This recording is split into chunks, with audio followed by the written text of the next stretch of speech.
Welcome to the fourth session of the podcast corner of the OCSC event. And I have Miss Chloe McClean. She is a senior international officer, Southeast Asia and Australasia from the Imperial College London. สวัสดีค่ะ สวัสดีค่ะ Thank you so much for having me. Thank you for being here. And welcome. I would love to know more about the Imperial College London. Could you tell us about your programs or maybe student life there? Sure. What is it like? Great. So, I'm very proud to work for an institution like Imperial. I feel very, very lucky, but we are actually the only UK university which is just specialising in science, technology, engineering, mathematics, medicine, business. So what we like to call STEM-B.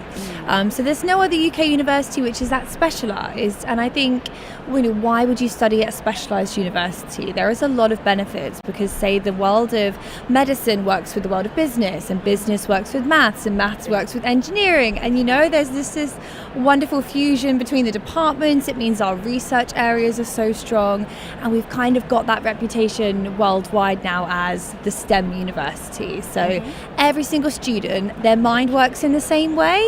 They just love science, they love math, they love business.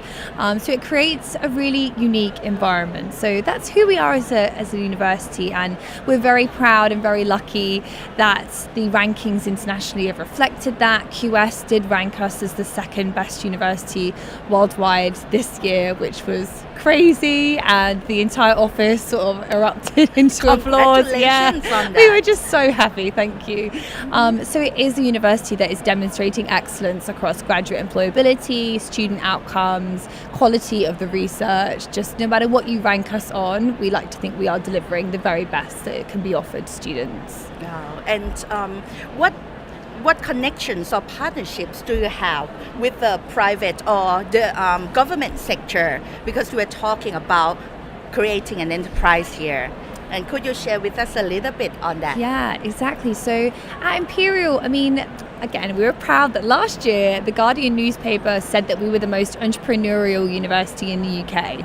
So what does that mean? Why would we be awarded that? So every single one of our undergraduate programs and postgraduate programs will have input on it by industry leaders. So we'll be consulting with them, and then we'll add that into the curriculum so that the students are well prepared, they know what the sector needs. So a few examples of that, say we have the Dyson School of Design Engineering. That's right here on our campus, which was obviously opened and inputted upon by Dyson themselves, and so our design engineering students have that impact from the world leaders in design engineering. We have GlaxoSmithKline, for example, like during the and AstraZeneca during the COVID-19 pandemic, we were manufacturing those vaccinations on our campus. So really, really big industry connections. And we have what we like to call an enterprising initiative. So any student studying any program at Imperial can get involved with enterprise via our enterprise labs. So they present ideas to us, and then we have the capacity to go on and fund those student ideas. So we've actually funded in the past 5 years over 400 million into student businesses, and we think we've had nearly 250 CEOs from that, and over 300 businesses have come from that program. All over the world as well. All over the world. One of my favorite stories is a Singaporean student, actually. So they were a doctor, and they were training with us in South Kensington to do their medical degree, and they noticed that there was an old lady who was really struggling to eat her soup because she had hand tremors caused by Parkinson's disease. So he went back and he worked with our aeronautical engineering department, he worked with our medicine department, and then he came to the enterprise lab, our panel of experts, with this idea for a hand stabilizing glove. So they worked on our hack space with that. So we have a hack space so you can create prototypes of your products, which is amazing. That is fun. They made prototypes, and it was granted, I think, 8 million in funding by the European Commission, and Gyrogear, which is the company, is now worth millions, and that's been rolled out to hospitals worldwide, and it's changed lives. So I know it sounds cheesy, but dreams can come true. You can do it. It's not when we talked about studying or going for the further degree, most of us would think of curriculums and all the academic thing, but from I'm hearing from you is that Imperial encourage good character and For there's sure. some morals there as well. Yeah, you're so right, actually, because our kind of tagline has always been science for humanity. So it's kind of not just studying science for the sake of it, but it's to solve problems, right? And I always tell that to students when they're asking me, how do I form a competitive application? How do I get into Imperial?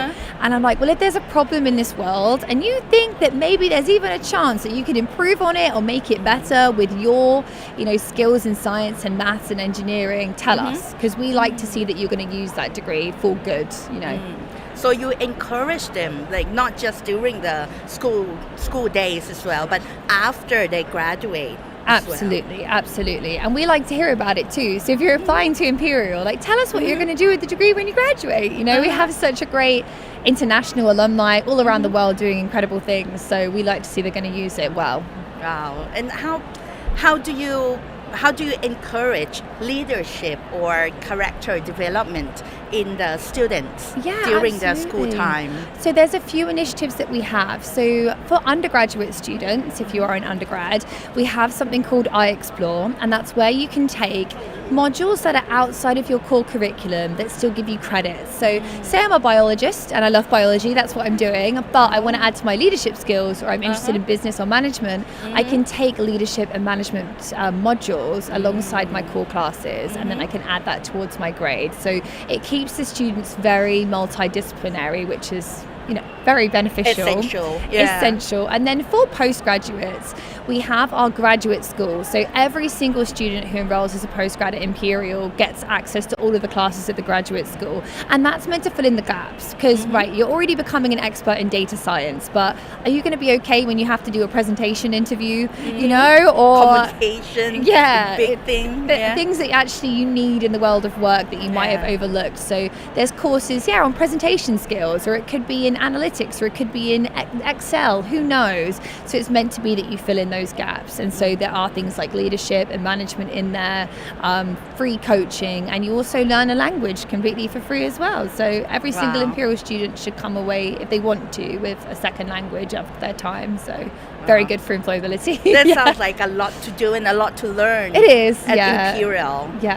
But for Thai students, considering the challenging nature of being an international student going abroad, besides all this strong curriculum and support, how do you support them in terms of emotion or in terms of well-being? Of course, that's such a good question. So one of the reasons I love Imperial and I love being on the campus is it's the most diverse space I've ever come across in my entire life, because we're the 5th most international school in the world. So that's recruiting from over 140 countries. I've met students from countries that I didn't even know the name of the country before, and I thought I was good at geography, but apparently not. And so because we are so international, with 62% of the students coming from overseas, we know what we're doing, right? We know the kind of challenges that, are going to be faced by international students. So we have our international student support team. So before they apply, they're there to help with things like student visas, or how do I open a bank account? How do I find someplace to live? There's constant guidance and support. And then once a student arrives, we do things like international student mixes there. The team go and meet all the international students. They're also paired with a buddy as well, which is great considering they are the majority of students. We have so many student societies. So there's a Thai society, there's a Vietnamese society, there's a Spanish society. So you will meet students who've lived where you lived, or maybe speak the same languages that you do, to keep well connecting you. Alongside that, we offer things like free counselling to all students, for undergraduate students. I know parents can get worried, letting their kid go off and live by themselves, but for the first time it's really scary. But there is a 24-hour residential support team with CCTV, everything. So if they lose their key at 3 a.m. and they can't get in, it's going to be okay. There's someone's going to come out and let them in. And they tend to do that too. That happens a lot. So they are very much looked after by the university, and I think if I was an international student, that's what would appeal to me about Imperial the most, is feeling like I belonged there, because everyone's in the same boat, they've come from everywhere around the world. And I'm sure that with all these activities and all the sports, it's a big community there, big international community. Huge. For the students. Huge, the biggest. Wow. So the students and the parents that are listening to you now, yes. if they would love to become one of the students at the Imperial College London, yes. what could you briefly take us through the application process? Sure. Yes. So naturally, I'm always super realistic, I'm always really honest when I'm talking to parents and when I'm talking to students. It's one of the most competitive universities to apply to in the entire world, if not the most competitive. Mm-hmm. So I think it is going in there with that mindset. It's a quiet confidence of you're entering into a big challenge here. It's not going to be easy.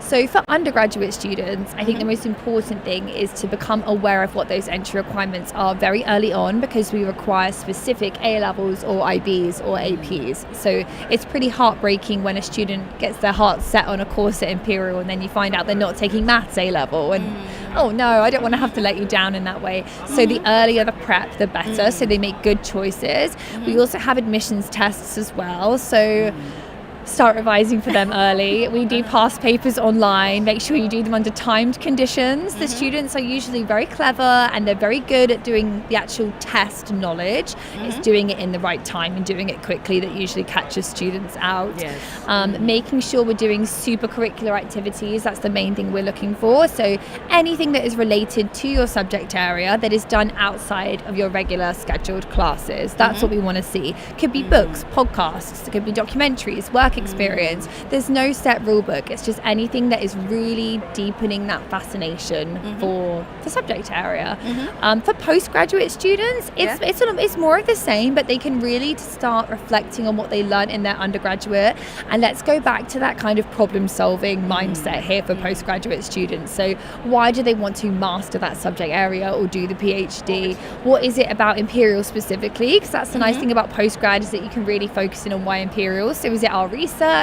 Is it some sort of facility that we have? Tell us. You can flatter us. It's okay. And I don't mind. Yeah. Well, our lecturers don't mind if you tell us that we're the best school for you, etc. And making sure that you really value those relationships with your lecturers if you're doing an undergraduate degree now, because they'll be writing you references and things like that. So that's really, really key for us. I love hearing that relationship between the students and the professor or lecturer. Yeah, look after them, because they're the ones who are going to say to the next university, like, yeah, they're good. Move on to the next one. I see. Wow. And could you tell us a bit more of maybe the sets of skills or the qualities that you're looking for in the candidate, because it's quite competitive. So the students get to prepare in advance. Yeah, sure. So there's a few good words for Imperial students. Lots of them are very adaptable. So they're very good with change. They're good with balancing and learning new skills all at once. Time management is the biggest thing for Imperial students, because anyone who's considering applying to it, in order to get exceptional grades, the highest that, are even possible, alongside balancing that with super curricular activities, alongside lots of them do sport and music and have fun and have amazing big friendship groups, so they know how to organize themselves. So I definitely think excellent organizational skills. People who definitely, again, going back to it, I sound like a broken record, but it's that problem-solving mindset. So like, how can I improve upon this? How can I use my skills to improve upon things? Imperial students, they're often, I'm going to say this in the best way possible, but they're really geeky about their subject area, and that's what you need to be, you've got to love it. Like, you're about to dedicate 3 or 4 years to an undergrad and for postgraduate as well. So it's people who truly love that subject area. Imperial is hard. I'm never going to tell you that studying at Imperial is going to be this easy thing. It's not. What makes it easy is if you truly love that subject area. So don't do it just because you think that's what you should do. Don't do it just because someone else is sort of pushing in that direction. Do it because you genuinely, that subject area is what makes you get up in the morning. And that's real leadership. Yeah, exactly. To have passion and to put your 100% into it. Yeah. Wow. That's an Imperial student. Oh, sure. Our time is really short. I would love to hear more from you, but I'm sure the students, if they're interested, they can come see you Absolutely. at the event. Yes, so we are here today and we're here tomorrow as Tomorrow. well. And yeah, I try and come back to Bangkok as much as I can to speak with Thai students. So I'm sure you'll see me around some other time too. But come and have a chat with us at our booth. And we're also doing an information sharing session tomorrow after the event as well, just because I've always got a queue here, so I feel like I can't get to everybody, but I'm going to be doing a session tomorrow night as well to try and see as many of you as possible. Thank you very much. Let me do a short summary for the students in Thai just a little bit. Yeah, of course, ค่ะ of course. เพราะนั้นถ้าน้องๆสนใจนะคะหรือผู้ปกครองสนใจ Imperial College London เป็นหนึ่งใน Top 10 Universities เลย แล้วก็บอกแล้วว่าไม่ได้เข้าง่ายแต่ต้องมีการเตรียมตัวที่ดี แล้วเน้นเรื่องของการสร้างเด็กให้เป็นผู้นำในอนาคตจริงๆค่ะและมหาวิทยาลัยเนี่ยนอกจากการดูแลน้องๆในช่วงเรียนแล้วเนี่ยหลังที่น้องเรียนจบแล้วเนี่ยมหาวิทยาลัยยังมีการ funding หรือว่าสนับสนุนน้องๆในเรื่องของการสร้างธุรกิจของตัวเองด้วยนะคะเพราะฉะนั้นถ้าสนใจที่จะเป็นนักเรียนของ Imperial College London เนี่ยก็มาพบกับคุณโคลวีได้ที่งานนี้ค่ะวันนี้กับวันพรุ่งนี้นะคะ That's all for today and thank you so Thank much you for so the wonderful much. insight Thank you. You've been such a gracious host. Thank you for having me. We'll be back next year as well. ค่ะสวัสดีค่ะ Sawadee ka.